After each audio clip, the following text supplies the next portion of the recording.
Assalamualaikum warahmatullahi wabarakatuh. Coba kita simak ya. Ada video yang cukup menarik sekali.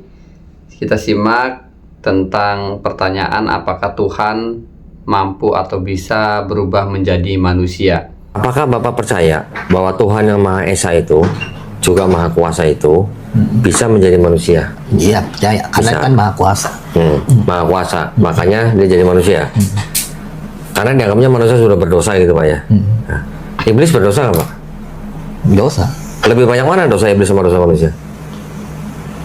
Ya iblis. Iblis. Karena dinamakan iblis. Oke. Kalau Tuhan yang Maha Kuasa ini mau menjadi manusia untuk menebus dosa manusia, kenapa Tuhan tidak menjadi iblis untuk menebus dosa iblis?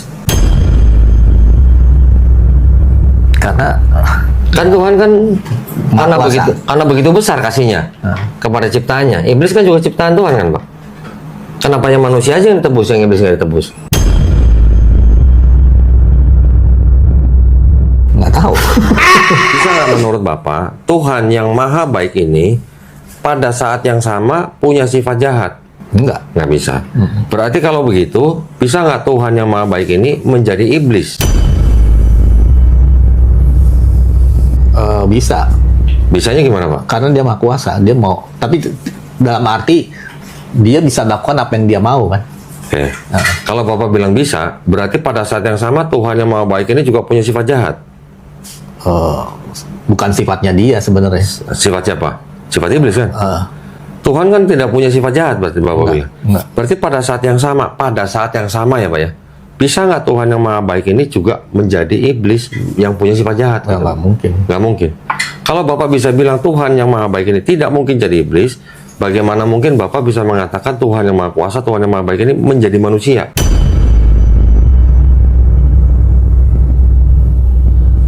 Nah, itu tadi ya untuk yang video yang kita tonton bersama itu. Ini adalah videonya Bapak Donitan yang sedang mencoba menjelaskan terhadap orang yang ada di depannya. Saya lebih tertarik pada pertanyaannya saja. Jadi apakah Tuhan mampu merubah dirinya menjadi manusia? Atau kalau ditarik pada lingkungan Islam, apakah Allah bisa merubah dirinya menjadi manusia? Jadi ini menarik sekali ya. Teman-teman, untuk menjawab itu, saya teringat dulu waktu masih mondok di Ploso itu saya pernah ngaji kitab Tauhid, namanya kitab Jauharatut Tauhid, karya Syekh Ibrahim. Kitabnya nggak besar-besar banget, nggak tebel-tebel banget, tapi isinya luar biasa, tajam dan dalam sekali. Di dalam kitab tersebut dijelaskan, sebenarnya banyak kitab-kitab yang lain juga, cuman saya ambil contohnya referensi satu saja di situ ya. Dalam kitab-kitab Tauhid itu dijelaskan bahwa sifat Allah itu terdiri dari 3 macam. Yang pertama, ini secara umum bahwa sifat Allah itu terdiri dari 3 macam. Yang pertama adalah sifat yang sifatnya wajib, yang kedua adalah sifat yang mustahil, dan yang ketiga adalah sifat yang jaiz. Apa itu wajib? Wajib itu oleh ulama ditafsirkan ma la yutasawwuru fil aqli adamuhu, sesuatu yang tidak diterima oleh akal ketidakadaannya. Wajibnya Allah wujud, qidam, baqa, mukhalafatul hawadisi, qiyamu bina, itu kan wajib semua. La yatasawwaru fil aqli adamuhu, atau la yatasawwaru al aqlu bi adamihi. Jadi akal tuh nggak menerima kalau sampai tidak ada. Jadi kok sifat wajibnya Allah kok nggak wujud, itu akal nggak nerima. Allah kok nggak kudrat, Allah kok nggak iroda, Allah kok nggak qiyamuhu binafsihi, enggak wahdaniyat, ini akal kita itu enggak menerima. Maka kalau akal tidak menerima dengan ketiadaannya, itu hukumnya adalah wajib adanya. Itu yang disebut sebagai sifat wajib. Yang kedua adalah sifat mustahil. Ini yang sebaliknya, ma la yutasawwaru fil aqli wujuduhu, sesuatu yang kalau ada justru akal tidak menerima. Allah kok adzun, lemah, Allah kok adam, tiada, Allah kok mautun, mati, ini akal tidak menerima itu. Tuhan kok mati, Tuhan kok begini, itu akal tidak menerima. Maka ketika akal tidak menerima dengan keberadaannya, maka sifat tersebut disebut sebagai sifat mustahil. Tuh. Jadi kalau wajib adalah sesuatu yang ketidakadaannya akal tidak menerima, kalau mustahil justru kalau ada akal tidak menerima. Nah, kalau jaiz ini beda lagi, mau ada mau enggak itu akal menerima saja. Contohnya seperti kita. Ini saya dilahirkan di muka bumi ini, itu sebuah perkara jaiz. Dalam arti saya lahir iya akal menerima, saya nggak ada pun akal menerima.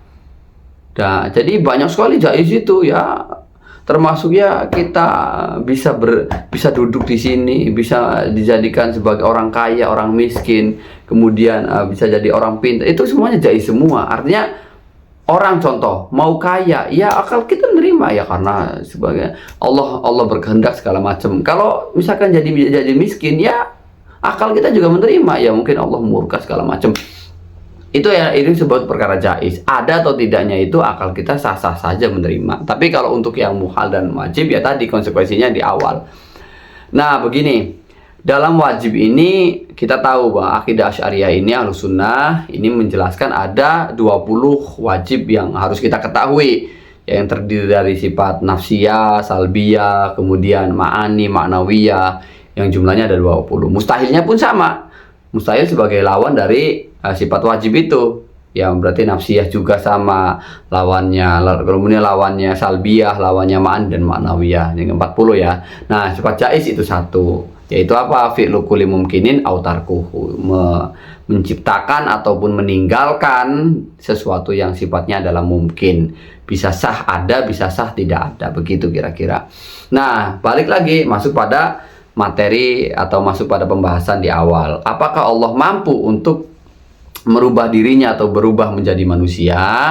Kita tahu dalam sifat wajib itu Allah punya sifat namanya sifat kudrat. Apa itu sifat kudrat? Sifat kudrat itu sifat mampu. Dalilnya banyak sekali. Dalil nas Al-Qur'annya ya innallaha ala kulli syai'in qadir ya. Jadi Allah itu mampu sekali atas segala sesuatunya. Lalu apakah dengan dalil itu Allah mampu merubah dirinya menjadi manusia? Nah, begini teman-teman. Sifat kudro kalau dalam kitab tauhid ini kesimpulannya ada di sini ya, jangan dipotong makanya.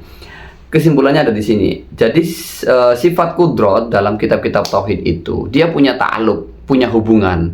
Jadi mampunya Allah itu kemana arahnya, kemana hubungannya? Mampunya Allah itu hubungannya hanya pada perkara yang mungkin. Ya tadi contohnya saya ini. Mampu nggak Allah menciptakan saya? Mampu. Mampu nggak Allah mentiadakan saya? Ya mampu, karena saya mungkin. Maka kudratnya Allah akan berhubungan, bertakluk kepada diri saya. Mau diwujudkan atau mau ditiadakan, itu hal-hal yang sah-sah saja. Tapi kalau merubah dirinya menjadi manusia, kira-kira bertabrakan nggak dengan sifat mustahil? Dalam sifat mustahilnya Allah dikatakan, wah, Allah itu mustahil menyamai terhadap makhluk. Karena Allah apa? Punya sifat wajib mukhalafatul lil hawadisi. Allah itu wajib berbeda dari makhluknya. Sedangkan kalau Allah merubah dirinya, merubah bentuknya seperti manusia ini, maka secara otomatis Allah menyerupai bentuknya terhadap manusia. Allah menyerupai seperti manusia. Dan ini yang kemudian menjadi sifat mustahil Allah. Artinya Allah itu mustahil kok menyerupai sama dengan manusia, itu mustahil. Maka daripada itu, ketika sifat kudratnya Allah itu melakukan sesuatu yang mana hasil atau dampaknya itu akan berdampak pada sesuatu yang mustahil, yaitu menyamakan Allah dengan makhluk, atau bertabrakan dengan sifat wajib yang lainnya, yaitu mukhalafatul hawadisi, maka kudratnya tidak bertakluk pada sesuatu itu. Maksudnya kudrat itu hanya berlaku atau hanya berhubungan pada sesuatu yang mungkin, tidak bisa menabrak sesuatu yang mustahil atau menabrak sifat wajib yang lain. Begitu kira-kira. Sehingga pertanyaan itu, apakah Allah mampu merubah dirinya menjadi manusia?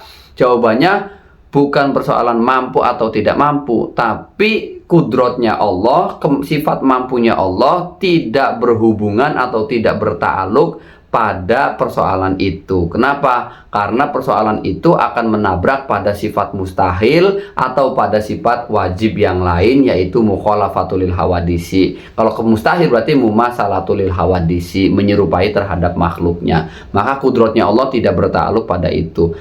Jadi jawabannya begitu ya. Jadi kudratnya Allah ini bertakluk hanya pada barang mungkin, tidak bisa menabrak pada mustahil, dan juga tidak bisa menabrak pada sesuatu yang wajib. Oke, Assalamualaikum warahmatullahi wabarakatuh.